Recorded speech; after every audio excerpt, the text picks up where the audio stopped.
Before you say yes to something you do not actually have space for, before you accept another task, before you agree to one more favor, before you type, "Sure, no problem," ask yourself one thing. Am I choosing this? Or am I just trying to avoid the discomfort of saying no?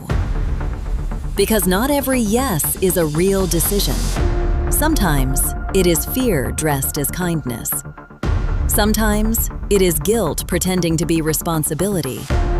Sometimes it is pressure answering before your mind has time to think. And by the time you notice it, you have already agreed. This happens quietly. Someone asks for help. Someone gives you a task. Someone says, "Can you just do this?" And before you check your time, before you check your energy, before you ask if you can actually do it, you feel the pressure. You imagine them disappointed. You imagine them thinking you are selfish. You imagine the silence after you say no. So you say yes, not because you have space, not because it is wise, but because saying no feels too heavy in that moment. That is the hidden system. Pressure does not always sound like force. Sometimes it sounds like urgency. Sometimes it sounds like trust. Sometimes it sounds like, "You are the only one who can do this." And suddenly, you are not only deciding if you can help, you are deciding if you can handle the guilt of refusing. Your schedule says no. Your body says no. Your peace says no. But the fear of disappointing someone says, "Just say yes." Modern life makes this harder. Messages arrive instantly. Requests feel urgent. Group chats move fast. People can reach you anywhere. So the moment to decide becomes smaller. You do not get a quiet room. You get a notification. You get a deadline. You get emotional pressure in real time. And when everything feels immediate, a thoughtful pause can feel like delay. A boundary can feel like rejection. A no can feel like disrespect. So you answer quickly, and the quick answer becomes a commitment. But a yes given under pressure does not always protect the relationship. Sometimes, it quietly damages it. Because the person hears your yes, but they do not see the cost behind it. They do not see the tiredness.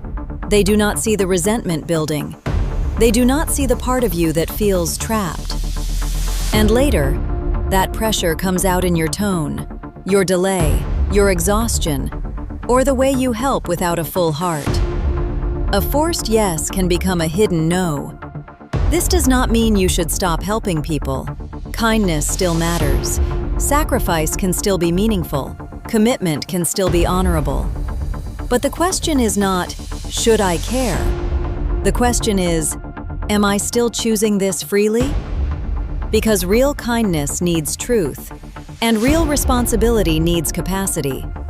If you keep saying yes while ignoring both, you may look generous on the outside, while slowly losing peace on the inside. So before you answer, pause. Ask yourself, do I actually have time for this? Do I have the energy to do this well? Am I saying yes because I want to help, or because I am afraid of being misunderstood? And if you are not sure yet, you do not have to decide instantly. You can say, "Let me check first. I will get back to you. I cannot commit right now. I want to help, but I do not have the capacity." A pause is not selfish. A pause protects the quality of your yes. Because the strongest yes is not the fastest yes. It is the yes you can stand behind after the pressure fades. The yes you can carry without resentment. The yes that comes from choice, not fear. So the next time someone asks for something, before you agree, before you commit, before you say, "Sure, no problem," ask yourself, is this my decision? Or am I just avoiding the discomfort of saying no? Because modern systems do not always control people by forcing them. Sometimes they surround a person with urgency, expectation, guilt, and the fear of disappointing others. And before you realize you are deciding, Your mouth has already said yes, your time has already been given, and your peace has already paid the price. That is why one of the most powerful decisions you can make is not always saying no. Sometimes, it is refusing to say yes until you are sure it is truly yours.